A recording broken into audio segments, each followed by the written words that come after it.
Hi అండి, అందరికీ నమస్తే అండి.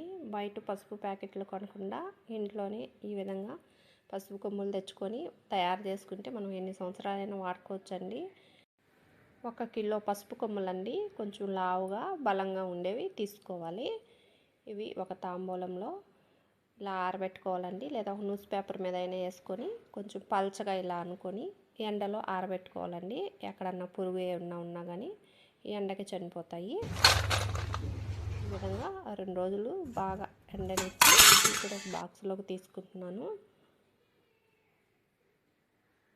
పసుపు కొమ్మలన్నీ నీట్గా వేసేసుకొని ఇప్పుడు ఇవన్నీ మిల్లుకి తీసుకెళ్ళి పొడి పట్టించుకుంటున్నానండి.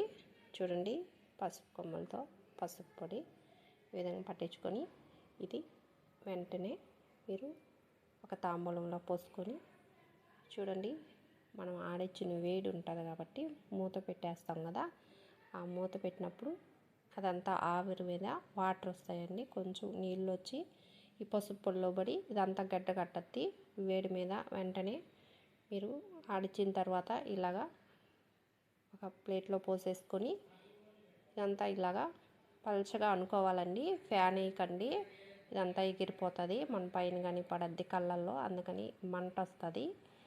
ఇలా ఒక గెంటితో ఇదంతా కొంచెం గడ్డలుగా ఉందండి, ఆ గడ్డలంతా ఈ విధంగా అనుకొని పూర్తిగా చల్లారిన తర్వాత మీకు అవసరమైనంత ఇంట్లోకి వాడుకునేదానికి తీసి పెట్టుకొని మిగిలిందంతా మీరు ఫ్రిడ్జ్లో పెట్టుకుంటే మనకి 2 సంవత్సరాలు 3 సంవత్సరాలైనా వస్తుందండి, ఏం పాడవదు. అలాగే మనం బయట కొనే దాంట్లో ఎటువంటి కలర్స్ కలుపుతారో మనకు తెలియదు. మనం స్వచ్ఛమైన ఇలా పసుపు కొమ్ములతో చేసుకుంటే మన ఆరోగ్యం కూడా చాలా మంచిదండి. వీడియో నచ్చితే లైక్ చేయండి, షేర్ చేయండి. ఇటువంటి వీడియోస్ మరిన్ని చూడాలి అంటే మా ఛానల్ని సబ్స్క్రైబ్ చేసుకోండి. థ్యాంక్ యూ ఫర్ వాచింగ్ అండి.